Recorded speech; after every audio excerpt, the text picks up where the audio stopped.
Hi everyone! Welcome back to my channel!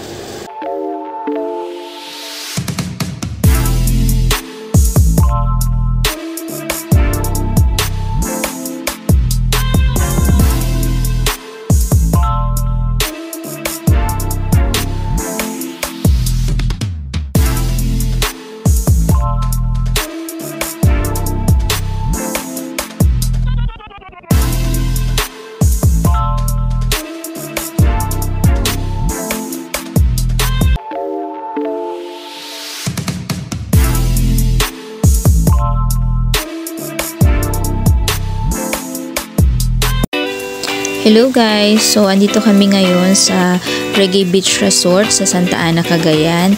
Dito namin isa-celebrate yung birthday ni Mama at saka Father's Day.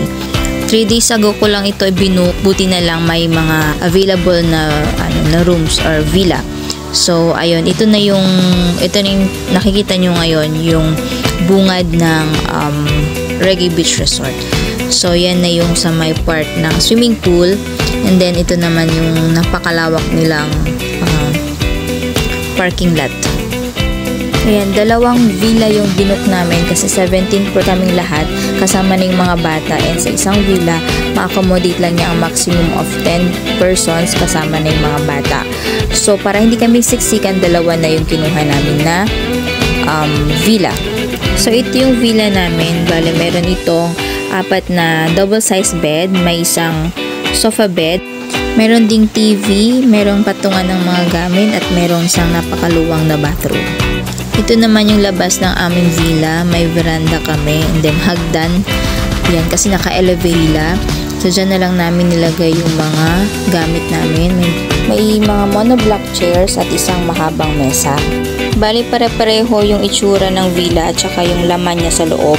Nagkakaiba lang ng design kasi iba-iba yung side ng mga villas. So ayan yung mga baon namin.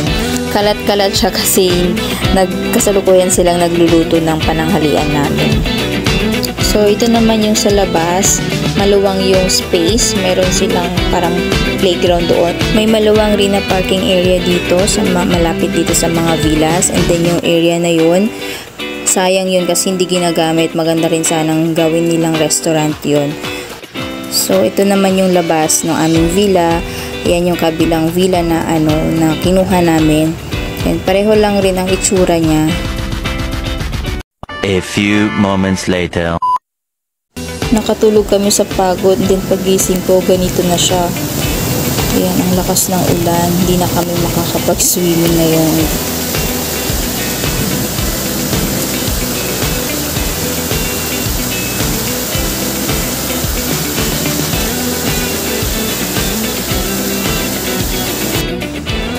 Ayan, nakatulog sila mama, yung mga bata, si daddy, tsaka yung tita ko. Ang aga kasi nilang nagising, nag-prepare, tapos napagod din sila nagluto kanina. A few moments later. Yan, tumilan na yung ulan. Pero hindi pa rin kami makakapag-swimming kasi tulog pa yung mga bata. So 4 o'clock ng hapon na yan. And magkakape na lang tayo. So magpakulo tayo ng tubig at magtimpla ng kape. Yan, so yan na yung kape ko. Nagbaon ako ng kape ko.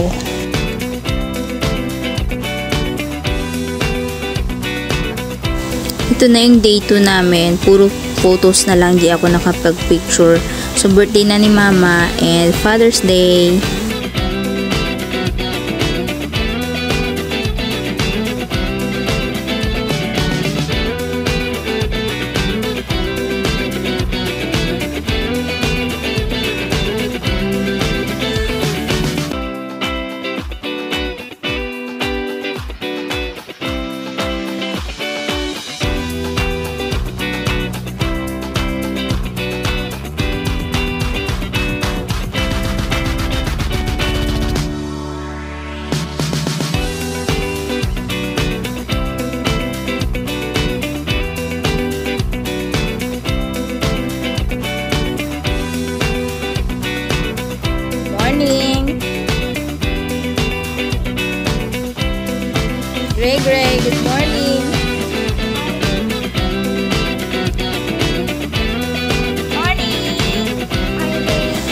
Day 3 na ito, so maagang nagising yung mga bata, tamang-tama kasi maaga kaming magsiswimming.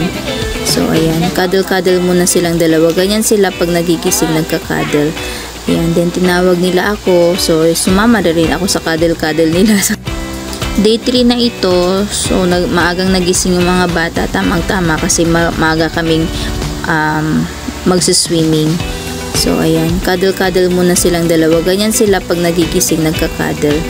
Ayan, then tinawag nila ako, so sumama na rin ako sa cuddle-cuddle nila.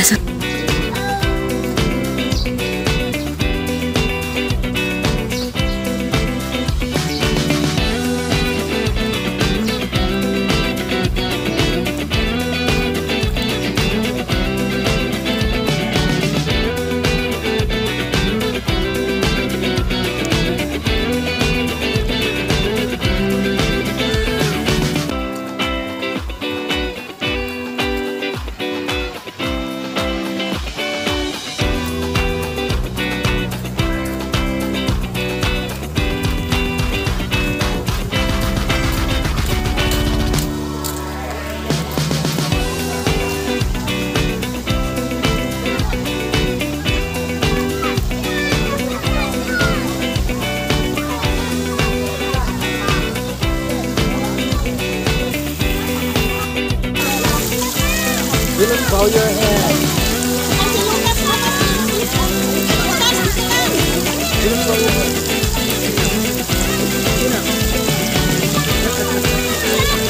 Chin up, Dawn. Chin up. Oh, swim na, Gray. Gray, swim ka na. Gray, Gray. Gray, Gray. Swim na, swim ka na. Oh, flip your feet. Flip your feet.